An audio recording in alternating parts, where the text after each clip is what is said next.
বছর দুয়েক ধরেই গতিহীন এডিপি বাস্তবায়ন। অবস্থা এতটাই শোচনীয় যে সংশোধনের পর বিপুল বরাদ্দ কমিয়েও খরচ করা যাচ্ছে না প্রত্যাশিত অর্থ। পরিকল্পনা মন্ত্রণালয়ের হিসাবে চলতি অর্থবছরের ৯ মাসে ব্যয় মাত্র ৭৫,০০০ কোটি টাকার খানিকটা বেশি, যা স্মরণকালের মধ্যে সবচেয়ে কম।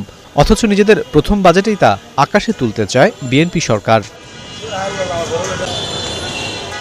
তথ্য অনুযায়ী আসছে ২০২৬-২৭ অর্থবছর এডিপির আকার হতে পারে ৩ লাখ কোটি টাকা, যা চলতি অর্থবছরের সংশোধিত বরাদ্দ থেকে বাড়ছে রেকর্ড ৩৩%। তবে শঙ্কার খবর হলো বিপুল বরাদ্দের বিপরীতে সুনির্দিষ্ট প্রকল্প তৈরি করতে পারছে না সব মন্ত্রণালয়। ফলে এর প্রায় ৩৬% বা ১,০৭,০০০ কোটি টাকা চাওয়া হয়েছে থোক বরাদ্দ হিসেবে, যার কঠোর সমালোচনা করেছেন এই বিশ্লেষক।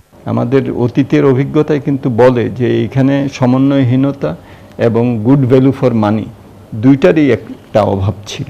সো সেইটাও আমাদের মাথায় রাখতে হবে। আর বিশেষত যেহেতু থোক বরাদ্দ একটা বড় অঙ্ক, সেই জন্য এই প্রয়োজনীয়তাটা আরও অনেক বেশি।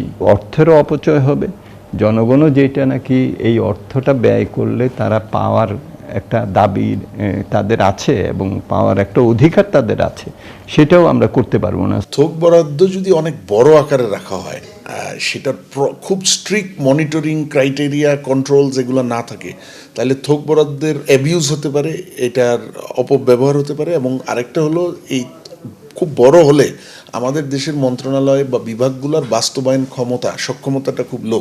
এই থোক বরাদ্দের বণ্টনও বেশ প্রশ্নবিদ্ধ, কেননা শুধু স্বাস্থ্যসেবা বিভাগের জন্যই রাখা হয়েছে প্রায় ২১,০০০ কোটি টাকা, অথচ সেখানে মূল বরাদ্দ মাত্র ৬,০০০ কোটি।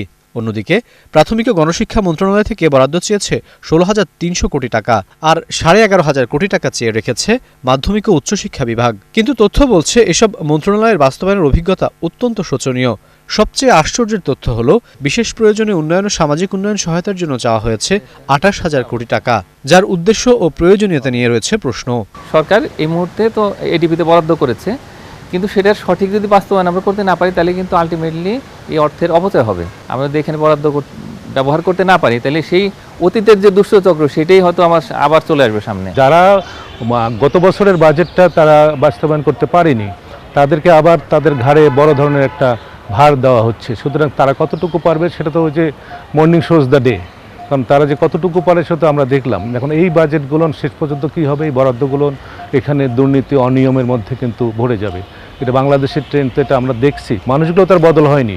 নতুন অর্থবছরের শীর্ষ ৫টি খাতে এডিপি বরাদ্দ থাকছে ১,৮৬,০০০ কোটি টাকা, যেখানে সবার উপরে পরিবহন ও যোগাযোগ। এরপরই প্রথমবারের মতো দ্বিতীয় ও তৃতীয় অবস্থানে রয়েছে শিক্ষা ও স্বাস্থ্য খাত। রাকিব আল জাবেদ, ৭১, ঢাকা।